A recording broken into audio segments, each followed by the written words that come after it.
Welcome to Honors Pre-Calculus. This will be the first of a series of quizzes that I'm just referring to these as JTBs, or just the basics of Semester 1 Calculus. All of these items have a whole lot to do with first semester of calculus. By this time, we should know shortcut processes for finding a number of different types of derivatives of a number of different types of functions.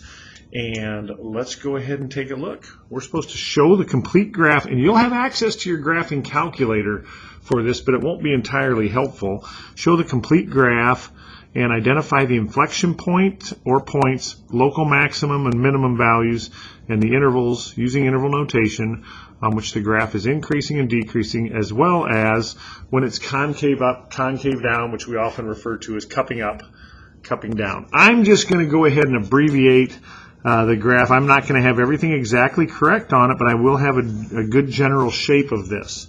You will have access to calculator to be able to do this, but to be honest, we could possibly go through this process and find when we're concave up, when we're concave down, and graph from all of this information. But we'll turn that around a little bit later. Now we're going to go from a graph first perspective. So I know that my graph starts down 2. I know that it's moving up as it goes through there, and I know that because of this term, it's cupping down as it goes through there. So it looks something maybe like this. I'm trying to emphasize that cupping. It may not be cupping that harshly where it looks like it's going to turn that down. I don't know how high it's going to go. And then eventually, we wants to look like a negative cubic, so I know it's going to pull back down. So the graph might look something like this, and wants to pull up to the left. This is going to turn back around and come back up this way to the left. So our graph looks something like that. Again, it could well all be below the x-axis, but what I've learned is that we have a max, we have a local minimum, and since this was, right now we're cupping down, cupping down, cupping down, but before we get to here we start cupping up, cupping up, coming up. Before we get to here, the y-axis, we're cupping down. So somewhere in here, we have an inflection point.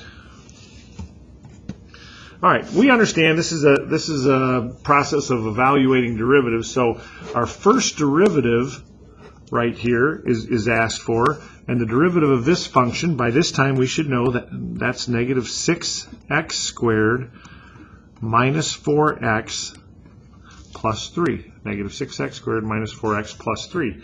And the second derivative, the derivative of the first derivative, is negative 12x minus 4. Okay, so pretty easy function to deal with. So let's start talking max and min, the x locations of the maximum and the minimum. Well, the x locations of maxes and mins occur when the slope is 0. So I'm going to look for max min here, or when y prime equals 0. So I'm going to take my first derivative, negative 6x squared minus 4x plus 3, set that equal to 0, hope that somehow factors, and understand we're just solving for 0 right now, or we're just solving for x, where this function equals 0. So I could go to quadratic, I could try to factor. I'm going to just go ahead and take one step here. What I would normally do here is multiply both, if I'm just solving this equation, multiply both sides by negative 1. 6x squared plus 4x minus 3 equals 0. And then I would say, since there are no factors of negative 18 that add up to 4, x equals the opposite of b, plus or minus square root of b squared 16 minus 4 times a times c. And that is 16, let's see, that's 24, this is going to ultimately be a plus, that's 2472, that is 88. And all of this is on 2a12. So negative 4 plus or minus, this is 88, 4 times 22, square root of 4, 2, root 22 on 12, or we are at negative 2 plus or minus square root of 22 on 6. So now we just use which one of those is the minimum, which one of those is the maximum. Well, the maximum value is located to the right. Since it's located to the right, I'm going to use the bigger of these two options. I want to stress, and I always do, I'm not choosing the bigger because it's higher, the maximum's higher. I'm choosing the bigger because it's to the right. So the bigger value, the maximum is located at x equals -2 plus square root of 22 on 6. And the minimum is located to the left, the smaller of these two, -2 minus square root of 22 on 6. So next thing, inflection point. The sine charts are going to be entirely new for us, but the inflection point at x is a study of the second derivative. When is the second derivative equal to 0, or when is -12x minus 4 equal to 0? That's when x equals 4 on -12, or when x equals -1/3. I like that it was to the left of, because we talked about that earlier. We're cupping down at the y-axis, but eventually somewhere over between here and here, we start cupping back up. So that is at -1/3. Now, on these JTBs, these just the basic quizzes, we're not going to get the entire point. We're just going to get the location, the x location of the point. If I wanted the entire point, I would put -1/3 back into the position function. And if I wanted the entire point of the maximum, I would put this mess into the position equation. I wouldn't put them back into here and here. Okay, so now if we understand this, we got a pretty good idea on when we're increasing, decreasing, concave up, concave down. But you're going to find these sine charts, while not necessarily necessary for what we're doing, you're going to find these useful as we get into more complicated derivative problems than this. So sine chart, we want to talk about the slope. The slope, and by sine chart, we're just talking positive, negative. The slope of this function is negative through here, then it's positive until we get up to here, and then it's negative again. So the max and the min are the locations where the slope changes. So the minimum occurs at -2, negative square root of 22 on 6.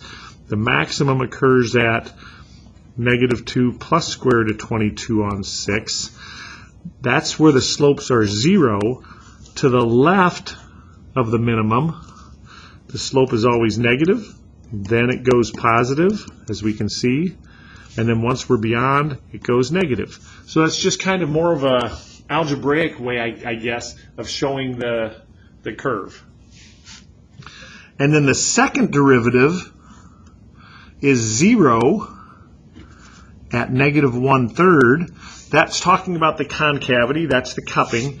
Its cupping is positive prior to there and negative after there. Sorry, its cupping is positive until the inflection point, but then it's cupping down or concave down after that. So this is just kind of a way of illustrating in a diagram what we're putting over here. So when is the function increasing? The function is increasing from the minimum to the maximum, right in here. When the slope is positive, the function is increasing. So as an interval, we would say that's -2 minus square root of 22 on 6 until we get to -2 plus square root of 22 on 6. That is not a point on the graph. That is the interval when it's increasing. That just represents this interval from the min to the max. When is it decreasing? Well, it's decreasing from negative, and we can see it on our sine chart or on the graph, decreasing from negative infinity, going down, slope is negative, until it gets to -2, negative square root of 22 and on 6. And we use parentheses here because it's not really decreasing when it gets to that point. That's when it's at rest. And then we put in union with, that's the symbol we're going to use. In union with, it starts decreasing again when we get to the maximum. Starts decreasing again at this value, just to the right of there. So once we're there, it's not really decreasing at that value, but immediately after that it decreases forevermore. When is it concave up? Concave up from negative infinity as we're moving to the right until we get to that inflection point. Concave up, this is the same as saying concave up right here. So it's concave up from negative infinity until we get to negative 1/3, and it would be better to have a parenthesis than a bracket because it's not really concave up anymore at 1/3. That's when the speed is the greatest between these 2 points. Right now we're accelerating until we get to here, and then we start decelerating. So our acceleration is really 0 at that inflection point. When it is concave down from negative 1/3 forevermore. And how this is going to work, we'll talk about this in class, and it's going to seem a little bit painful, but I cannot stress enough that so much of first semester calculus, the calculus portion is really easy. It's in the details and the precision. So how this is going to work is when you take this and you get this all correct on the first attempt, you're going to get 10 out of 10. It's a 10-point quiz. If you don't do that, you're going to get a 0 in the grade book, and you may retake it, and you may retake it, and you may retake it. One time, we'll have one free retake in class, and then after that, if you don't get it on the second time, you can come in and retake it as often as you want, and then you can still get 9 points on it. Okay, so that's the way these things are going to work. You don't want to get too far behind on them. I have had people take these like 5 and 6 times. But the following year, the payoff has been very, very good. We need to work on our precision and being deliberate. So that is how we're going to handle our just the basics. Our first just the basic is going to be very similar to this one. And we're going to be really strong first semester calculus students going into next year. Please let me know if I can help you with this. You can pretty much make up your own example on these. If you're going to make up your own example, just create a cubic, and you need to have this sign and this sign be opposites to kind of create that little bump that we have in there. So we have a max and min, because some cubics just don't ever have a relative maximum or minimum. Okay, good luck.